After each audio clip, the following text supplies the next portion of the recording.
Titanic மூழ்கும் போது அந்த ஷிப் கேப்டன் அனௌன்ஸ் பண்ணுவாரு, மூழ்குது லேடிஸ் அண்ட் சில்ட்ரன், முதல்ல லைஃப் போட்ல ஏறுங்க அப்படின்னு.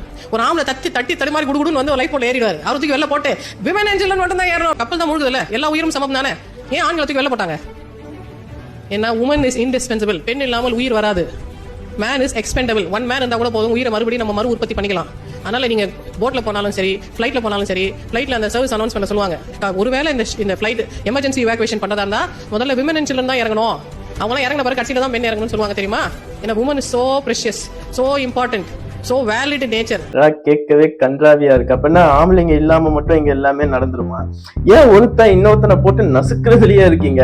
ஆக்சுவலா நான் என்ன எதிர்பார்த்தேன்னா, ஏன் போட்ல இருந்து அவனை தூக்கி போட்டீங்க, எல்லாரையும் ஏத்துக்க முடிஞ்ச அளவுக்கு எல்லாரையும் காப்பாற்ற வேண்டியதுதான் உன் பொறுப்பு. இந்த ஜெண்டரை ஏத்துவேன், அந்த ஜெண்டரை ஏத்த மாட்டேன் நீ சொல்லக்கூடாதுன்னு கேட்பாங்கன்னு எதிர்பார்த்தேன். என் தப்புதான். வாழ்க்கை முழுக்க ஜோக்கராவே வாழ்ந்துருவோம் போல.